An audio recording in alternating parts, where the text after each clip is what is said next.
Yo tout le monde, bienvenue sur J.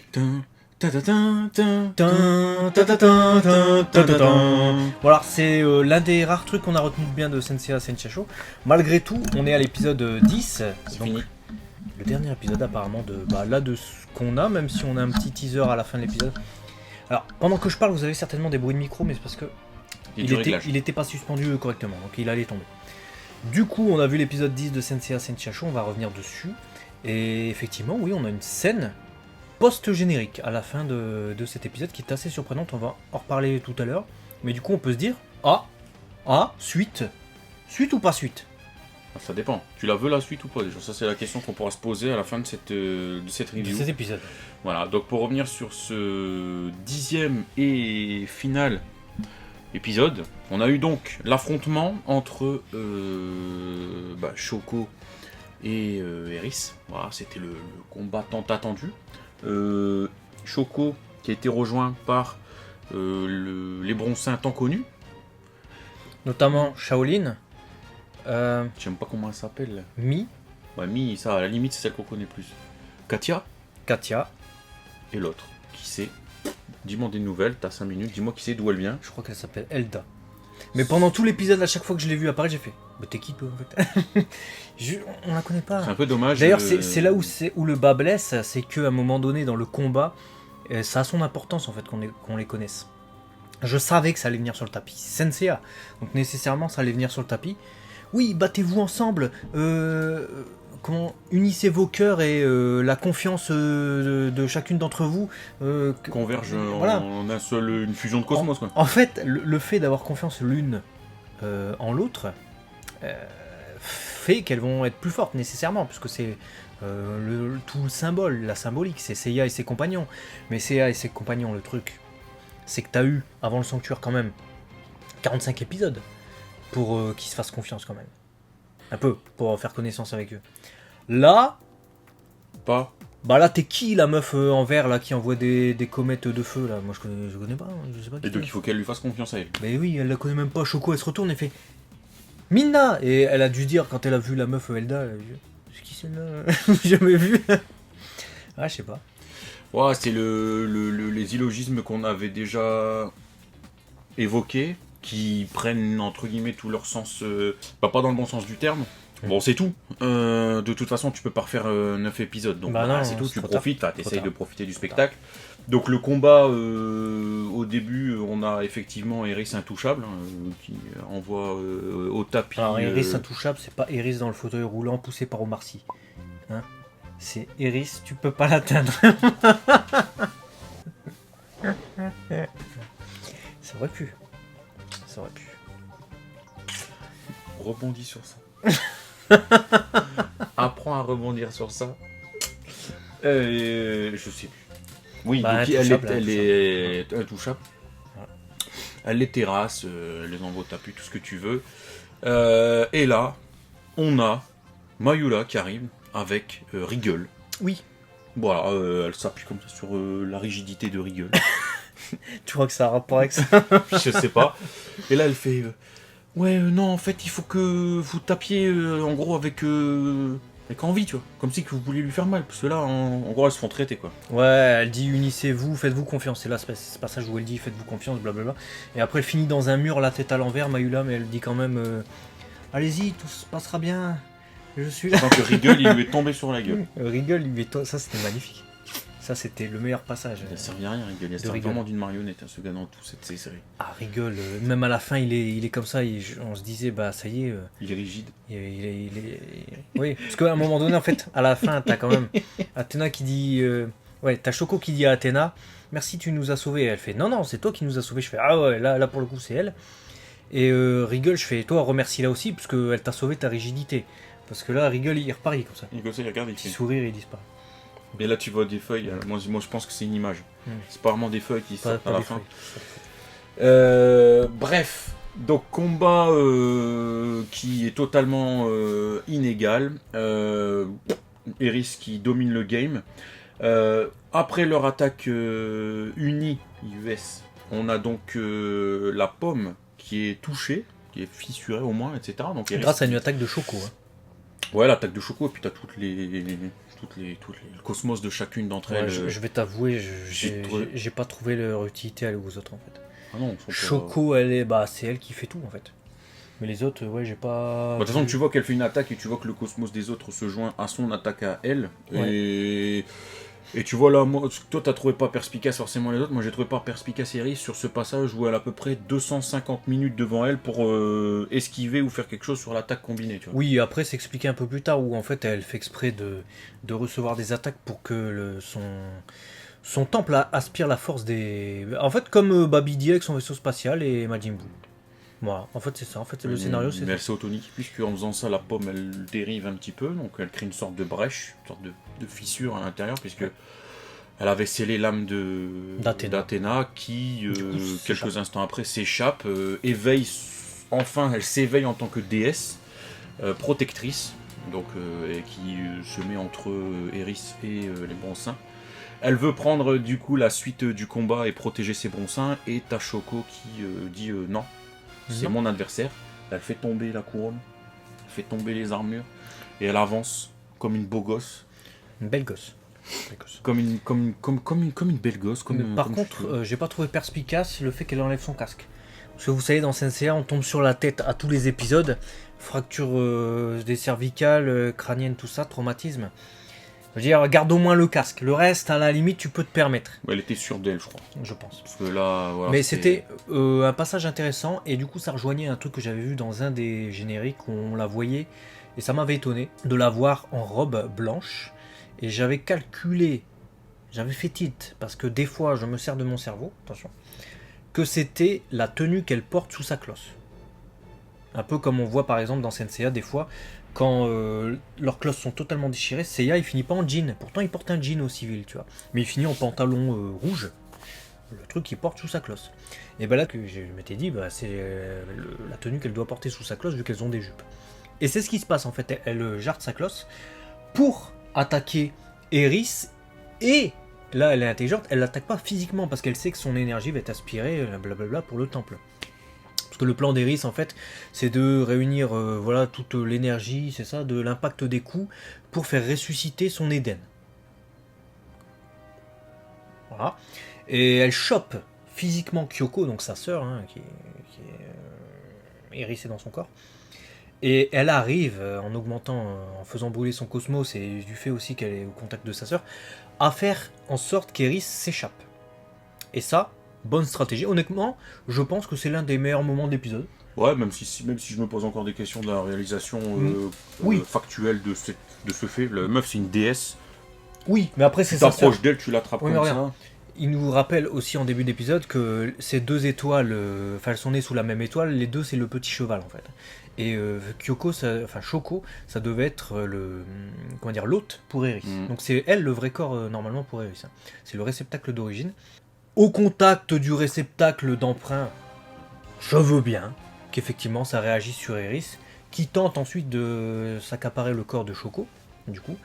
J'ai trouvé cette scène pas mal. La réalisation est pas top de cette scène parce que c'est un peu, c'est des plans larges, c'est pas ouf. Mais elle est cool. L'exploit de Choco est cool. J'ai rien à dire. Ensuite, en plus, c'est stylé. C'est elle qui fait la démarche, c'est elle qui sauve le game, etc. C'est pas Athéna qui s'est échappée, qui va s'imposer, etc. C'est elle. Et t'as Eris qui tente de s'emparer du corps de Choco. Et là, ça bloque parce que t'as la cloche du petit cheval qui rejoint le corps de Choco. Et qui l'aide, et elle arrive finalement à se débarrasser, ou plutôt à écarter Eris. Là, on peut plus se poser de questions, je pense. Et ensuite, t'as Eris qui va pour charger. Je sais pas c'était quoi son projet. Et t'as Athéna qui intervient. Et qui l'emprisonne de nouveau dans la paume. Parce que la paume, c'est ça. Et la pomme est envoyée au 7ème ciel. On va savoir où elle part dans l'espace, en tout cas. Certainement en rapport avec ce qu'on nous disait en tout début d'épisode où il y avait une technique spéciale où la pomme volait dans l'espace et à un moment donné pipi. Et là Eris est de nouveau scellée dans sa paume, elle a perdu. Sauf que de l'autre côté il y avait le combat entre Aiolia et Saga avec Milo qui était venu sauver Aiolia qui continuait. Là j'ai été étonné parce que je m'attendais à ce que justement Eris, une fois emprisonnée, Saga soit disparaisse, soit sa cloche se barre et il reste que l'âme maléfique et l'âme maléfique se fasse battre par Aiolia. Et c'est pas ce qui s'est passé en fait. Non, pas du tout. C'est pas du tout ce qui s'est passé. On a eu Rude combat, cela dit. Ayulia qui a pas lâché l'affaire, qui a vraiment montré sa détermination en tant que Golsin. C'est une belle image. Accompagné de Milo et face à un Saga effectivement totalement surpuissant par rapport à d'autres Golsins que je viens d'évoquer. Et sur ce passage, effectivement, on n'a pas vraiment de... En tout cas, à l'image, à la réalisation ou à l'animation, on n'a rien qui nous fait comprendre que potentiellement son pouvoir est diminué.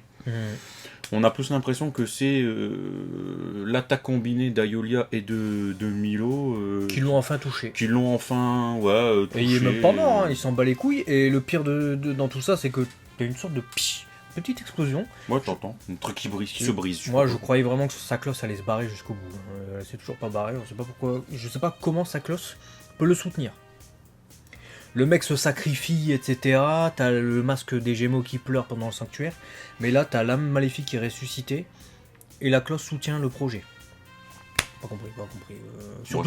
Surtout que la clause des Gémeaux accepte Canon une fois qu'il a fait sa rédemption. Après Poséidon, donc durant l'arc Hades. Tu comprends ? Normalement, la clause, elle doit se barrer. Bref. Saga envoyé dans les airs avec un sourire. Et après, t'as plus de nouvelles du mec. Jusqu'au générique de fin. Et après, ça reprend sur la victoire de Shoko et d'Athéna. Plus de Shoko pour moi. Avec la fameuse scène où Rigide le Rigide le Rigole disparaît. Voilà, c'est beau, c'est une belle image. Et donc on a affaire à ce moment-là à une sorte de petite narration de fin qui explique que voilà, elles sont toutes devenues avec une discussion aussi avec Mayula. Avec me de Bélier. Je suis pas d'accord. Où on nous fait comprendre que elles ont encore beaucoup à apprendre, justement, mais elles se sont vraiment découvertes en tant que Saintia pour protéger le cœur d'Athéna, etc. Donc c'est une belle image.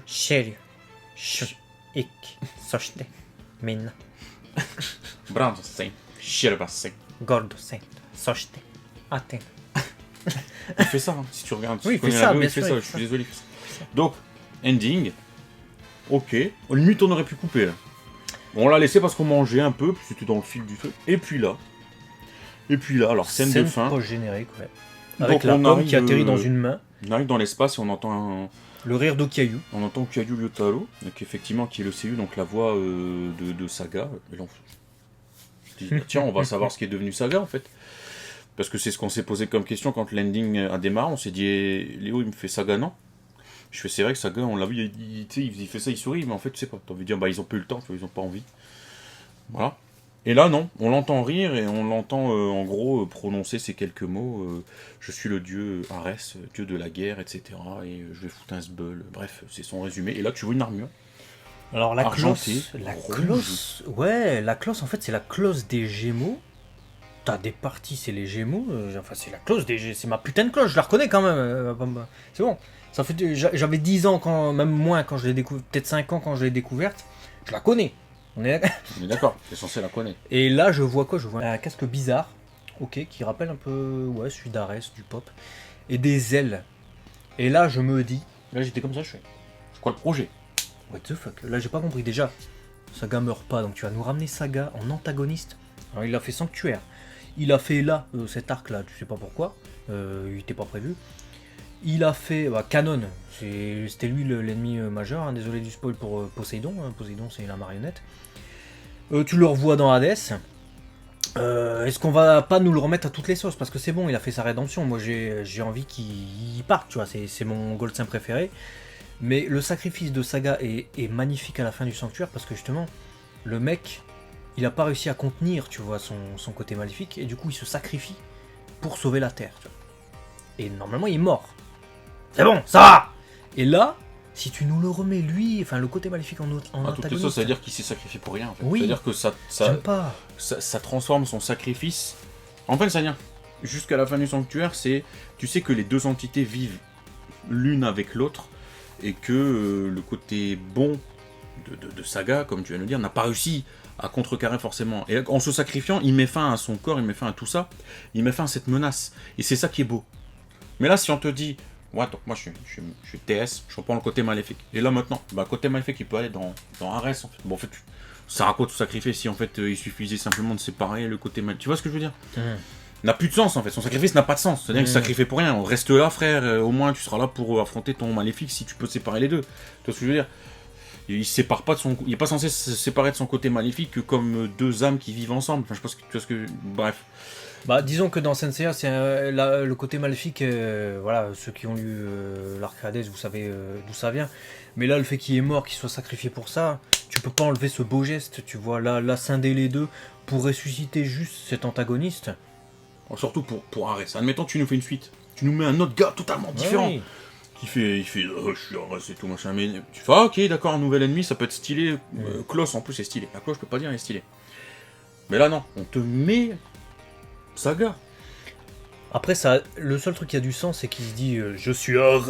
Parce que Ares, justement, ce fils de chien, c'était le frère de Shion.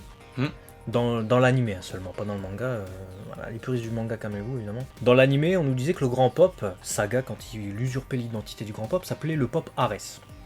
Et parce qu'ils ont inventé un truc dans l'animé pour raccorder leurs bêtises, ils ont dit qu'en fait Shion a désigné son jeune frère Ares comme successeur. Et c'est lui, le pop, qui a été tué par Saga. Saga est devenu Ares, du coup. Là.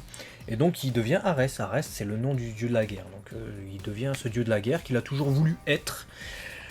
Voilà. Mais je suis quand même en demi-teinte. Mais la Klaus. La Klaus, c'est la Klaus. Mais qui est en train de se faire péter par Ayolia en air. Ouais. Comme ça veut dire quoi? Qu'il a atteint un niveau de... Il est vil à un point que la Klaus, elle est attirée par le gars. J'en sais rien, moi. Pour moi, il se fait pas péter par Ayolia, déjà. Mais comment elle apparaît, cette Klaus? D'où elle vient? Elle vient d'où? Pour moi, était dans Eden, elle était là, le fait que je pense que c'est une God Klaus, et ça se trouve, Eris, quand elle a ressuscité Saga, elle a dit oui, tu vas me servir, blablabla, et si tu es digne, je sais pas quoi, je te donne la God Klaus de mon frère à Ares. Je sais même pas si c'est son frère, j'ai même pas regardé la mythologie Eris. Ça, il y a beaucoup de dieux. Ares, est-ce que c'est le frère d'Eris? Faudrait voir. Et elle lui a dit, je te donnerai peut-être le statut de dieu, je sais pas. Mais là, je me pose beaucoup de questions, on est dans la théorie là. On n'a pas lu la suite du manga, Senseiya Show. Cet épisode 10 avait de bons passages, avait de moins bons passages, comme à l'accoutumée, j'ai envie de dire. Voilà, c'était un épisode... En fait, je vais te dire un truc, sympa. En toute transparence, j'ai pas eu la sensation de vivre une conclusion, une apothéose d'une œuvre. Oui. Pour un arc. Parce que quand, sincèrement, ok, le geste de Shoko est beau. Oui. Pas dire. Ah oui.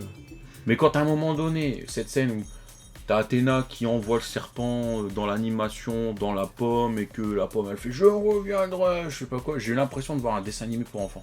Oui, je me suis dit, putain, jusqu'à ce moment-là, je me suis dit, c'est sympa.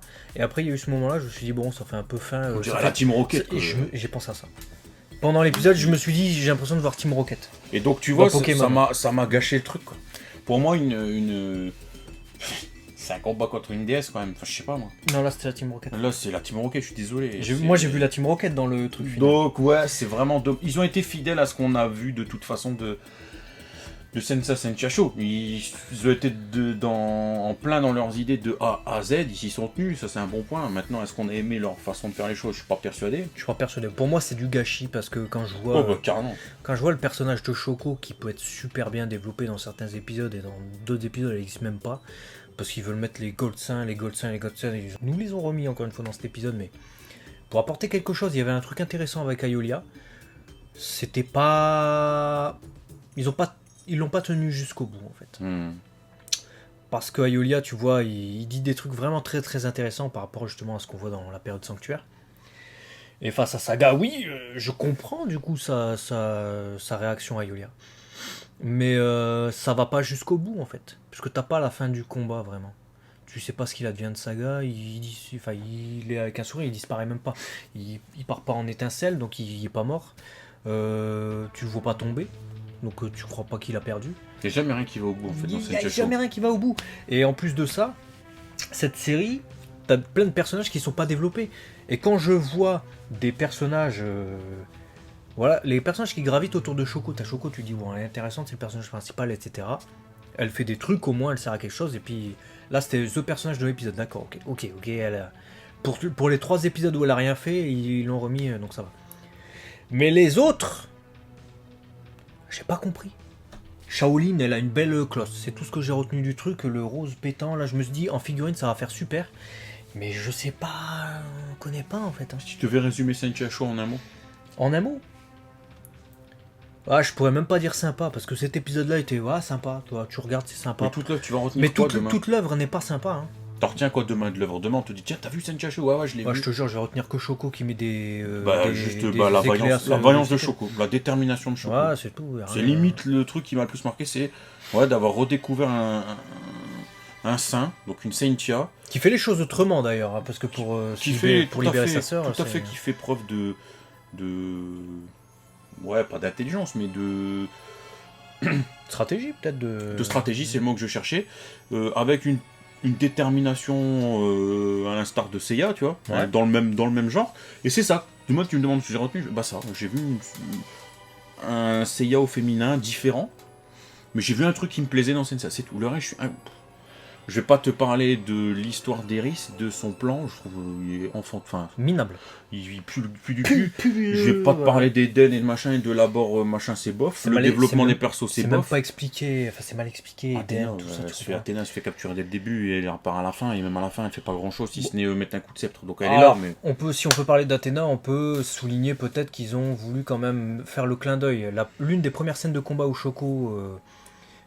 fight dans l'épisode 3 je crois contre Phonos, elle fait un duo avec Athéna, ils ont remis ça à la fin où les deux enflamment leur cosmos pour attaquer. C'est tout. Athéna à part ça elle a pas servi à... c'était un petit peu... Elle a plus servi que dans certaines phases de Sensei, certes. Oui. Mais c'était pas... Voilà. Donc le résumé de cette œuvre qui est désormais terminée, du moins pour cette première saison, si c'est une saison. Si c'est une saison, parce que 10 épisodes c'est short. Pour moi ils ont un peu bousillé le manga, parce que de ce que j'ai lu en manga, il y a des trucs vraiment super intéressants, ça coupe trop vite, ça va trop vite, de toute façon on l'a vu avec les épisodes, on l'a dit 150 000 fois. Donc une saison demi-teinte pour nous. Plus que demi-teinte. Mais j'allais dire une demi-teinte plus éteinte qu'allumée. Ouais, je veux dire, tu vois, quand t'as les 2 premiers ou les 3 premiers épisodes sont bien, et après, il faut attendre l'épisode final pour se dire c'était sympa. Tu te rends compte? C'est-à-dire que t'as tout le reste, c'était naze en fait. Et surtout que c'est pas un truc de 100 épisodes, quoi. T'en avais que 10. Ouais. Ça aurait dû être un truc de qualité. Bon, enfin voilà. Dites-nous dans les commentaires ce que vous avez pensé de ce 10e épisode et surtout de l'œuvre de manière générale. Est-ce que vous avez vibré? Est-ce que vous êtes content? Pas content? Quelle différence vous avez noté avec le manga? Qu'est-ce que vous auriez aimé avoir? Est-ce que vous allez acheter les figurines? Parce que là, je suis limite en train de me poser la question, est-ce que le Ares là, il est dans le manga ou pas? Est-ce que c'est pas une nouvelle cloche pour nous vendre des figurines de saga avec une nouvelle truc en pas loin, il n'y a pas loin. Tout est marketing, donc c'est possible. Dis-le nous. Et n'oublie pas de liker, merci pour le soutien, pour ceux qui nous soutiennent sur Utip. 30 secondes, 5 centimes, tu connais le système maintenant, c'est super important pour nous. Et on t'envoie des cœurs comme ça, tu vois, les cœurs. Parce que nous, même si c'est pas beau, nous le cœur y est. Voilà. C'est comme ça. Matane.